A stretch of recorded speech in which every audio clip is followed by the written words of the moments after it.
Hello, welcome to the Self Learning Podcast by Dr. Sushma Singh. Let us start discussion on Chapter 5 Indian Sociologist, and we are introducing Indian Sociologist. G.S. Ghurye can be considered the founder of institutionalized sociology in India.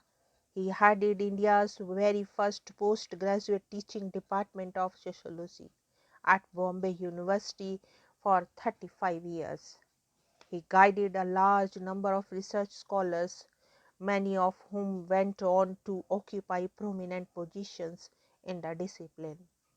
He also founded the Indian Sociological Society as well as its journal, Sociological Bulletin. His academic writings were not only prolific but very wide ranging in the subjects they covered.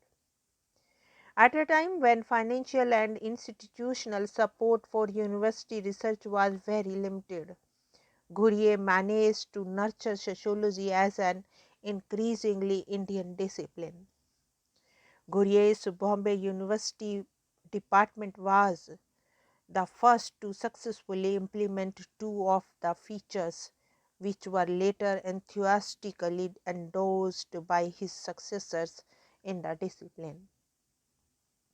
These were the active combining of teaching and research within the same institution, and the merger of social anthropology and sociology into a composite discipline. Best known perhaps for his writings on caste and race, Ghurye also wrote on a broad range of other themes, including tribes, kinship, family, and marriages, culture, civilization, and the historical role of cities, religion, and the sociology of conflict and integration.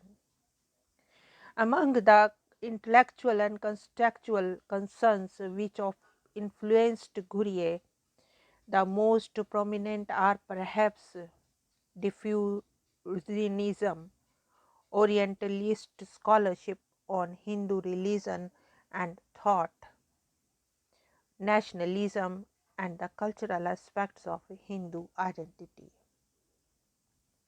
One of the major themes that Ghurye worked on was that of the tribal or aboriginal cultures.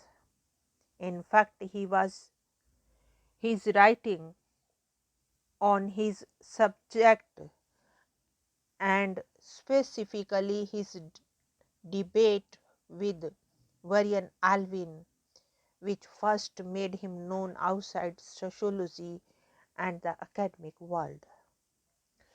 In the 1930s and 1940s, there was much debate on the place of tribal societies within India and how the state should respond to them. Many British administrator anthropologists were specially interested in the tribes of India and believed them to be primitive people with a distinctive culture far from the mainstream Hinduism. They also believed that the innocent and simple tribals would suffer exploitation and cultural degradation through contact with Hindu culture and society. For this reason, they felt that the state had a duty to protect the tribes and to help them sustain their way of life and culture, which were facing constant pressure to assimilate with mainstream Hindu culture. However, nationalist Indians were equally passionate about their belief in the unity of India and the need for the modernizing Indian society and culture.